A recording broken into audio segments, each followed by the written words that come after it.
Bismillahirrahmanirrahim. Assalamu alaikum students. I hope you are good. Today our experiment is related the thin layer chromatography. Our previous experiment was also related to the thin layer chromatography. अब इस experiment में हम क्या use कर रहे हैं, किस चीज़ की separation कर रहे हैं? Actually separation of plant pigments by thin layer chromatography. ठीक है, ये हमारे पास experiment है. हम इस एक्सपेरिमेंट को यूज़ करके थिन लेयर क्रोमेटोग्राफी को यूज़ करके प्लांट पिगमेंट्स को सेपरेट आउट कर रहे हैं. ठीक है, इसमें आपको जो है सबसे पहले क्या है प्रिंसिपल बताया जा रहा है. Thin layer chromatography is use to separate the non volatile mixture. के वोलेटाइल मिक्सचर वो होते हैं जो इजीली वेपर्स में कन्वर्ट हो जाते हैं, लेकिन नॉन वोलेटाइल मिक्सचर्स को सेपरेट आउट करने के लिए हम इस टेक्निक को यूज़ कर रहे हैं. TLC is perform on a sheet of glass, plastic and aluminium foil. कि TLC किसके ऊपर परफॉर्म कर रहे हैं हम, या तो ग्लास के ऊपर कर रहे हैं या प्लास्टिक के ऊपर कर रहे हैं, एल्युमिनियम फॉयल के ऊपर कर सकते हैं. Which is coated with the silica gel, alumina और सेलुलोज. अब उस ग्लास के ऊपर या एल्युमिनियम फॉयल के ऊपर कोट क्या किया है, जो कि स्टेशनरी फेज है. या तो वो सिलिका जेल हो सकती है, या एल्यूमिना हो सकती है, या सेलुलोज हो सकता है. ठीक है, in this experiment the use stationary phase is silica gel. जो हम यूज़ कर रहे हैं वो सिलिका जेल है. जैसे कि पिछले वाले एक्सपेरिमेंट में भी आपको बताया था कि जो हम प्रैक्टिकल करते थे तो हम लोगों ने सिलिका जेल को की एक स्टेशनरी फेज को खुद से बनाया था. ठीक है, लेकिन आजकल क्या है कि मोस्टली ये कमर्शियली अवेलेबल होती हैं थिन लेयर प्लेट्स, तो उन्हीं को ही यूज़ कर लिया जाता है. लेकिन स्पेसिफिक होती है कि सिलिका जेल लगी है, ये कौन सा एल्यूमिना लगा हुआ है उसके ऊपर, या सेलुलोज लगा हुआ है. ठीक है, तो ये डिपेंड करता है कि हमने को किस तरह का वर्क करना है, तो हमें कौन सी यूज़ के लिए रिक्वायर्ड होगी. तो हमारे पास होता क्या है कि ये नॉन वोलेटाइल मिक्सचर्स के लिए है, और उसके ऊपर अब लगा स्टेशनरी फेज जो है वो किसी ग्लास के ऊपर भी लगी होती है, जैसे मैंने आपको बताया कि हमने ग्लास के ऊपर यूज़ की थी. ठीक है, या प्लास्टिक के ऊपर या एल्यूमिनियम फॉयल के ऊपर भी लगी होती है. और ये स्टेशनरी फेज हमारे पास सिलिका जेल हो सकती है, एल्यूमिना हो सकता है, और सेलुलोज हो सकता है. ठीक है, separation is based on the adsorption process. कि ये एड्जॉर्प्शन क्रोमेटोग्राफी है. ठीक है, ये जो थिन लेयर क्रोमेटोग्राफी होती है इसको हम एड्जॉर्प्शन क्रोमेटोग्राफी के भी टाइप कहते हैं. एड्जॉर्प्शन क्रोमेटोग्राफी हम किसको कहते हैं, अगर आपको याद हो तो हमने कहा था अगर स्टेशनरी फेज सॉलिड हो. ठीक है, अगर स्टेशनरी फेज सॉलिड है तो जो क्रोमेटोग्राफी होती है उसको हम क्या कहते हैं, ये एड्जॉर्प्शन क्रोमेटोग्राफी है, या उसमें एड्जॉर्प्शन का प्रोसेस हो रहा होता है. ठीक है, तो यहाँ भी क्या है, स्टेशनरी फेज एक सॉलिड है, हमारे पास सिलिका जेल है या एल्यूमिना हो सकता है, तो इसलिए ये हमारे पास क्या है, ये एड्जॉर्प्शन प्रोसेस होता है. ये एड्जॉर्प्शन प्रोसेस की या एड्जॉर्प्शन क्रोमेटोग्राफी की एक टाइप है. As the mobile phase move by the capillary action over the thin layer plate, the sample components are partitioned between the stationary phase and the mobile phase due to their solubility and adsorption strength. कि जैसे ही हमारे पास जो है वो mobile phase move कर रही है stationary phase के ऊपर, तो जो कंपोनेंट हैं जिनको हमने सेपरेट करना है वो डिपेंड करते हैं अब उन पे है कि उनकी कितनी अफिनिटी लिक्विड के साथ है, या कितनी अफिनिटी सॉलिड के साथ. आई मीन वो कितना किस तरह एड्जॉर्ब हुए हैं, फिजिकली एड्जॉर्ब हुए हैं, केमिकली एड्जॉर्ब हुए हैं, ये किस तरह से एड्जॉर्ब होंगे हैं सॉलिड के साथ, या सॉलिड के साथ कितनी अफिनिटी है. तो ये इस पर डिपेंड करता है कि वो कितना सा मूव करेंगे मोबाइल फेज के साथ. ठीक है, the more strongly a component is adsorbed to the stationary phase, the less easily it move by the mobile phase and vice versa. कि जितना वो strongly जो है एड्जॉर्ब हुआ है कोई भी कंपोनेंट स्टेशनरी फेज के ऊपर, तो वो उतना ही मुश्किल होगा कि उसको मूव करने के लिए, तो वो मोबाइल फेज के साथ भी थोड़ा मूव करेगा. ठीक है, since this experiment uses petroleum ether a high non polar solvent, carotenes least polar है हमारे पास, will have the highest affinity to the non polar solvents and will thus have the largest moving distance. अब हम क्या कर रहे हैं, ये हम यहाँ पे ईथर और ईथर के साथ कुछ और सब्सटेंसेस को भी यूज़ करेंगे एज मोबाइल फेज के तौर पे. ठीक है, जो कि अब ईथर हमारे पास क्या है, नॉन पोलर सॉल्वेंट है. अब आपको पता है नॉन पोलर के साथ ज़्यादा इंट्रैक्शन होती है, और पोलर की सब्सटेंसेस की पोलर सब्सटेंसेस के साथ इंट्रैक्शन होती है. अब अगर हमारे पास कैरोटीन है जो कि लीस्ट पोलर है, यानी कि नॉन पोलर की तरह ही है। तो अब नॉन पोलर हमारे पास कंपोनेंट है और उसी तरफ हमारे पास नॉन पोलर सॉल्वेंट है, तो दोनों आपस में ज़्यादा अफिनिटी होगी ना, तो इसलिए हम ये कह रहे हैं कि ये जो कैरोटीन्स होती हैं ये सबसे ज़्यादा डिस्टेंस ट्रैवल कर लेंगी। तो इसलिए हम देख लेंगे कि बाकी जो पिगमेंट है प्लांट के वो कम डिस्टेंस कवर कर रहे होंगे और ये जो है हमारे पास ज़्यादा डिस्टेंस कवर कर लेगा। क्यों? किसकी अफिनिटी जो है वो ज़्यादा है, ठीक है। Since this experiment uses petroleum ether which is a non-polar solvent and carotene जो हम plant pigment से देख रहे हैं, least polar will have the highest affinity toward the non-polar solvent and will thus have the largest moving distance, के इसका distance भी है वो हमारे पास largest होगा। अब हमने यहाँ पे प्लेट्स जो यूज़ करनी है वो TLC प्लेट्स होंगी coated with the silica gel के साथ लगी होंगी। स्केल हमें चाहिए, क्रोमेटोग्राफिक टैंक चाहिए, सिलेंडर चाहिए, लार्ज ग्लास टेस्ट ट्यूब चाहिए, बीकर्स आगे कैपिलरी ट्यूब और ग्लास हुड वगैरह, ये सारी चीज़ें हमें रिक्वायर्ड होंगी। अब जो उसके लिए रीजेंट चाहिए वो क्या है हमारे पास, sodium chloride, calcium carbonate, extracting solution. अब इशू ये है कि हमने जो प्लांट लिया, ठीक है, कोई भी ग्रीन प्लांट ले लें, उसके लीव्स ले लिए हमने, ठीक है। अब ग्रीन कलर की लीव्स ले लिए, या सम टाइम आगे एक्सपेरिमेंट भी आ रहा है कि स्पिनच ले लें। स्पिनच जो पालक होती है वो ग्रीन कलर की होती है, तो उसके अंदर क्लोरोफिल वगैरह उसके कंपोनेंट्स को इजीली हम एक्सट्रैक्ट कर सकते हैं, ठीक है। कोई भी ग्रीन लीव्स ले लिए। अब ऐसा तो नहीं है कि हम ग्रीन लीव्स को उसी टाइम यूज़ कर लेंगे, ठीक है, ऐसे ही यूज़ कर लेंगे। हम उनकी कुछ ना कुछ केमिकल ट्रीटमेंट करेंगे ताकि वो उसके अंदर से जो उसकी कंपोनेंट है वो इजीली एक्सट्रैक्ट हो सकें, ठीक है। तो इसके लिए एक्सट्रैक्शन सोल्यूशन बनाना पड़ेगा। अभी हम प्रोसीजर में देखेंगे कि हम सोडियम क्लोराइड को कहाँ यूज़ करें, कैल्शियम कार्बोनेट को कहाँ यूज़ करें, उसके साथ एक्सट्रैक्शन सोल्यूशन में कौन कौन से एलिमेंट शामिल हैं, ठीक है। अब ये एक्सट्रैक्शन किस लिए कर रहे हैं कि हम जो प्लांट के अंदर पिगमेंट हैं, ढेर सारे पिगमेंट्स होते हैं लीव्स के अंदर, तो उनको सेपरेट करने के लिए, उनकी एक्सट्रैक्शन के लिए ये यूज़ हो रहे हैं, ठीक है। हमारे पास क्या क्या यूज़ कर सकते हैं हम, सोडियम क्लोराइड, कैल्शियम कार्बोनेट और एक्सट्रैक्शन सोल्यूशन। जो कि एक्सट्रैक्शन सोल्यूशन के अंदर क्या क्या शामिल है, 88 ml of acetone mix with 12 ml of petroleum ether, ठीक है। एसीटोन और ईथर को मिक्स करके 100 ml ये सोल्यूशन बना लिया। Mobile phase need to be prepared by mixing 11 ml of isopropanol and 100 ml of petroleum ether and 5 drop of distilled water and hydrous sodium sulfate। ये सारी चीज़ें जो है हमें रिक्वायर्ड होंगी। और हमारे क्या चाहिए कि प्रिकॉशंस क्या हैं, कि एक तो पहले जैसे हमने पिछले एक्सपेरिमेंट में बात कर ली कि जो लाइन लगानी है हमने वो कोशिश करें कि सीधी साइड पे ना लगाएं, उल्टी साइड पे अगर लेड पेंसिल से लाइन लगानी है तो उस तरह लगाएं, क्योंकि ये ब्रेकआउट हो जाएगी, ठीक है। और दूसरे जो सॉल्वेंट हैं हमारे पास वो हाईली टॉक्सिक और हाईली फ्लेमेबल हैं, तो उनसे जितना भी आप बच सकते हैं उनसे बचें, ठीक है। प्रिकॉशन हमारे पास क्या है, do not touch TLC plate, also do not use any type of pencil to mark the spot on the TLC plate as this can remove the stationary phase from the TLC plate। की line लगाने की ज़रूरत ही नहीं है, आप एक अंदाजे से उसको 1 सेंटीमीटर कर लें या बैक साइड पे लाइन लगा लें, ठीक है।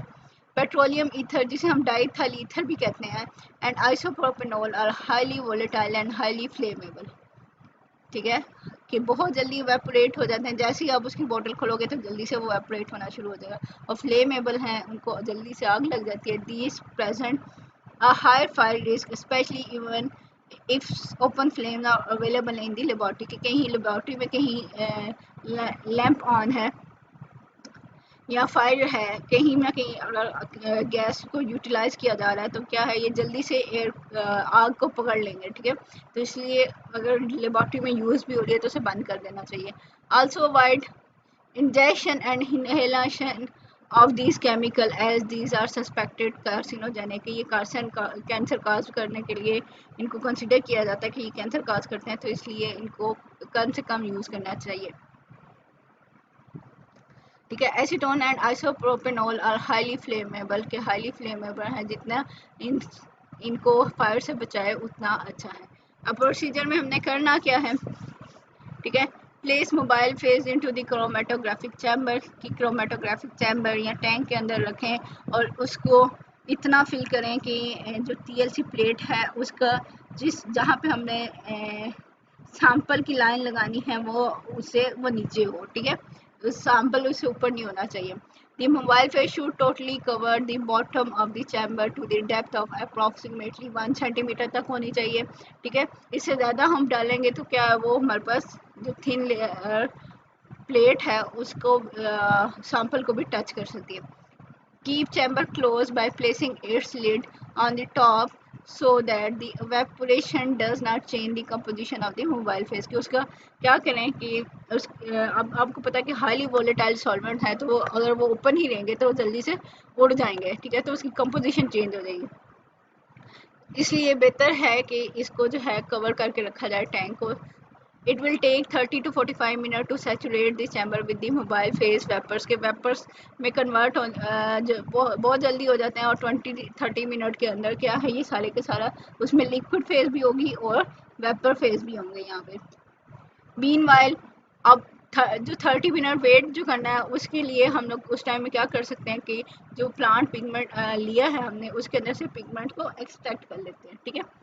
Meanwhile extract pigment from 10 to 15 gram plant leaves. अब हमने जो है 15 ग्राम प्लांट लीव ले लिया है, तो अब उसको क्या करना है, कौन कौन सी ट्रीटमेंट करनी है आप देख लें यहाँ पे। Using 25 ml of the extraction solution के ऊपर जो हमने सोल्यूशन बनाया था उसका 25 ml ले लिया, हमने 100 ml बनाया था, ठीक है।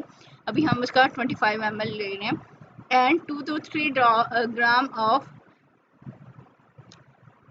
कैल्शियम कार्बोनेट इन दी पेस्टर मोटर के ये यूज़ करें एक्सट्रैक्टिंग सोल्यूशन, और 2 to 3 ग्राम हमारे पास जो कैल्शियम कार्बोनेट है उसको लेके पेस्टर मोटर हमारे पास क्या होती है, वो जो जिसे हम घरों में कोई भी चीज़ ग्राइंड करने के लिए यूज़ कर रहे होते हैं, जैसे लहसुन और अदरक को ग्राइंड करने के लिए, जिसे हम दोरी डंडा या कुछ लोग कुछ और वर्ड यूज़ करते हैं इसके लिए, लेकिन ये पेस्टर मोटर वही होती है कि उसके अंदर हम क्या है इसकी ग्राइंडिंग कर लें। फिल्टर द पिगमेंट एक्सट्रैक्ट की क्या है, उसको अच्छी तरह ग्राइंड करें कि 25 ml एक्सट्रैक्टिंग सोल्यूशन है और 2 से 3 ग्राम हमने उसके अंदर कैल्शियम कार्बोनेट डाला हुआ है पेस्टर मोटर के अंदर, तो उसको ग्राइंड करें। ग्राइंड करने के बाद उसको फिल्टर कर लें।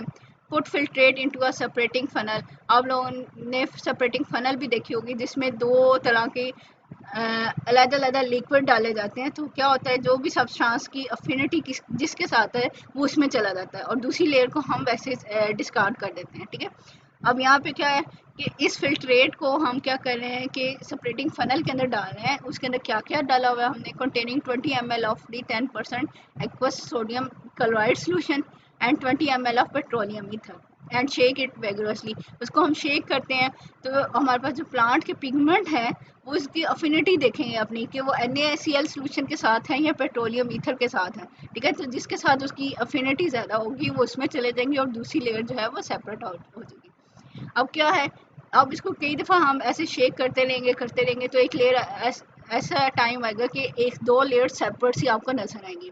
तो इसके अंदर से drain lower layer into the waste container. अब जो जिसके अंदर सैंपल नहीं है वो उसको हम फेंक देंगे, और जो wash upper layer 3 to 4 time with the 5 ml of distil water. अब जो अपर लेयर है उसको 5 ml ऑफ डिस्टिल वाटर के साथ क्लीन करेंगे। उसके बाद क्या, अब इसके अंदर कुछ ना कुछ वाटर आ गया, तो उस वाटर को निकालने के लिए हम क्या करेंगे, इसको ट्रीट कर देंगे सोडियम सल्फेट के साथ, ठीक है। Afterward dry the extract using 3 to 5 gram of anhydrous sodium sulphate. अब ये एनहाइड्रस है तो क्या करेगा, ये चाहता है कि ये वाटर को एब्जॉर्ब कर ले, ठीक है, कहीं से भी। तो ये वाटर जो है उस एक्सट्रैक्शन के अंदर से, उस एक्सट्रैक्ट के अंदर से वाटर निकाल लेगा, ठीक है। And decanting liquid into the round bottom flask. और जो नीचे हमारे पास क्या रह गया कि लिक्विड जो है राउंड बॉटम फ्लास्क के अंदर इसको सेपरेटली निकाल लेते हैं यूजिंग अ रोटेटरी इवेपोरेटर। कि अब क्या करते हैं हम, अगर फिर भी इसके अंदर अब सोडियम सल्फेट भी ऐड हो गया, ठीक है। अब हमने क्या करना है कि इसको रोटरी इवेपोरेटर एक इंस्ट्रूमेंट होता है जिसमें हम क्या करते हैं कि हाई प्रेशर देते हैं, तो वो जितने भी कंपोनेंट हैं वो उसके अंदर से जो कंपोनेंट है वो सेपरेट आउट होके अलग से हो जाएंगे, ठीक है। Using rotary evaporator the leaf extract is concentrated to a final volume of about 3 to 5 ml, कि हमारे पास जो एंड रिजल्ट पे हमें प्लांट के पिगमेंट मिलेंगे वो जस्ट 3 to 5 ml होगा, ठीक है। Apply a small amount of sample using Pasteur pipette as a thin and straight line to the thin layer plate, कि आप क्या करें, एक इसकी स्ट्रेट लाइन सी लगा दें सैंपल की इसके ऊपर, या उसका कोई स्पॉट सा लगा दें, यहाँ पे सैंपल की एक स्पॉट लगा दें या एक थिन सी लेयर लगा दें, एक लाइन लगा दें खुद से ही कि इस जगह पे सैंपल है। This procedure is repeated until the line is very dark green, कि उस टाइम तक हल्की लाइन को रिपीट कर दें कि ताकि ये थोड़ी सी डार्क ग्रीन लाइन हमें नजर आना शुरू हो जाए कि मीन वहाँ पे सैंपल लगा हुआ है हमारे पास। Place the loaded TLC plate in chromatographic chamber, TLC plate को हम क्या करेंगे, क्रोमेटोग्राफिक चैम्बर के अंदर रखें with the sample line to the bottom, कि ये सैंपल जो है बॉटम से थोड़ा सा ऊपर हो। Remove TLC plate from the chromatographic chamber once the solvent front has covered to the 75% length of the TLC plate, के उतन पहले हम उसको इतनी देर तक सॉल्वेंट के अंदर रखेंगे जब तक वो मैक्सिमम लेंथ तक वो कवर नहीं कर लेता। इसको मोस्टली कहा जाता है कि 75% जो उसकी लेंथ है अगर उसने उतना कवर कर लिया तो बेशक हम निकाल लें। ये 75% का मतलब है 3/4, कि अगर 4 पार्ट जो टोटल उसकी लेंथ है TLC प्लेट की, या आप पेपर भी यूज़ कर लें तो पेपर की, तो अगर 4 पार्ट उसकी लेंथ है तो उसके अंदर से अगर 3/4 जो है हमारे पास सॉल्वेंट ने मूव कर लिया हो, तो हम क्या करते हैं कि उसके बाद हम सॉल्वेंट के अंदर से या मोबाइल फेस के अंदर से उसको निकाल सकते हैं, पेपर को या TLC प्लेट को निकाल सकते हैं। तो इसलिए कह रहे हैं कि जब 75% ये हो जाए तो उसको निकाल लें और उसको ड्राई कर लें। और सबसे पहले हमने क्या करना है कि सॉल्वेंट फ्रंट को मेजर करना है कि वहाँ पे कितना डिस्टेंस था। Immediately mark the position of the solvent front. अभी क्या है कि सॉल्वेंट फ्रंट के लिए ये आ गया हमारे पास। अब क्या है कि कैलकुलेशन में हमारे पास क्या होगा, वेरियस पिगमेंट्स व positively identify bye running appropriate plant pigments. अब प्लांट्स के अंदर कौन कौन से पिगमेंट हो सकते हैं, कैरोटीन्स, फियोफाइटिन हो सकते हैं, क्लोरोफिल ए, क्लोरोफिल बी हो सकता है, ल्यूटीन हो सकता है, वायोलेक्सेंथिन हो सकता है, नियोजेंथिन हो सकता है, जेंथोफिल हो सकता है। ये डिफरेंट कंपोनेंट है और ये डिफरेंट कंपोनेंट जो है उनके कलर भी डिफरेंट होंगे। कौन कौन से कलर हो सकता है, golden, olive green, blue green, yellow green. हमने ये देखा क्लोरोफिल ए और क्लोरोफिल बी के अंदर भी फ़र्क होता है, हालांकि एक ही कंपाउंड के डिफरेंट टाइप्स हैं हमारे पास लेकिन उनके कलर्स चेंज आ रहे हैं, ब्लू ग्रीन, येलो ग्रीन। इसी तरह येलो कलर आ सकता है। और अगर ये कलर सेम भी हैं तो उनकी जो है आपको पता है कि ये जो डिस्टेंस ट्रेवल होगा वो डिफरेंट होगा, ठीक है।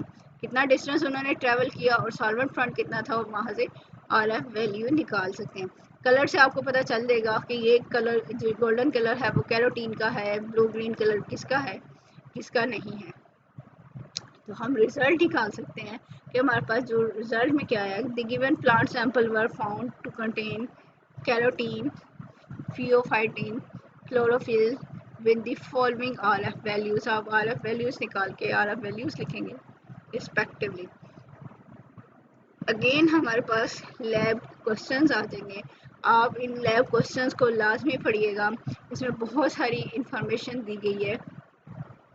जैसे हमारे पास क्या है कि क्लोरोफिल ए और क्लोरोफिल बी को क्रोमेटोग्राम में कैसे सेपरेट आउट कर सकते हैं। अभी ऊपर आपने देखा कि दोनों का कलर भी डिफरेंट है और दोनों की अफिनिटी भी डिफरेंट है, ठीक। इसी तरह जैसे कि how the chromatogram is affected by the spot size. Spot size बड़ा अगर होगा तो कह रहा है कि result in telling, I mean वो एक बहुत जो है वो आपको क्लियर रिजल्ट नहीं देगा, ठीक है। वो सारे पार्टिकल जो है या सारे का सारा कलर जो है वो फैला हुआ ही होगा, ठीक है, वो क्लियर नज़र नहीं आता।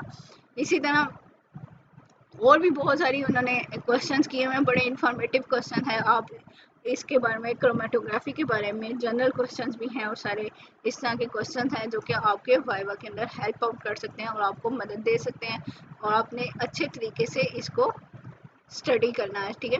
अब ये तो था कि थिन लेयर को यूज़ करके हमने जो है प्लांट पिगमेंट्स को सेपरेट आउट किया। इसी तरह हम लोग क्या कर सकते थे कि रेडियल क्रोमेटोग्राफी के थ्रू हम लोग जो है ये प्लांट पिगमेंट को सेपरेट आउट कर सकते हैं। तो वहाँ पे हमारे पास क्या होगा कि क्या है कि सेंटर में हमने लगाना था स्पॉट, सेंटर में स्पॉट लगाएं और प्लांट मटेरियल का, प्लांट के एक्सट्रैक्ट का, और इसको जो है सॉल्वेंट जो है हम जो है सेंटर में डालेंगे तो क्या होगा कि ये सॉल्वेंट जैसे मूव करेगा तो प्लांट पिगमेंट भी डिफरेंट तरह से मूव करेंगे और डिफरेंट हमें डिफरेंट हर कलर के हमें रिंग मिल जाएगा। ठीक है, तो वो रिंग मिलेगा तो वहाँ से हमें पता चल जाएगा, हर कलर सेपरेट आउट हो जाएगा तो हम ये बताएंगे ये कैरोटीन है, ये क्लोरोफिल है, ये क्लोरोफिल बी है। ठीक है, तो इस तरह भी हम प्लांट पिगमेंट्स को सेपरेट आउट कर सकते हैं। लेकिन इस एक्सपेरिमेंट में हमने TLC को यूज़ किया, मीन थिन लेयर क्रोमेटोग्राफी को यूज़ करके प्लांट पिगमेंट्स को सेपरेट आउट किया।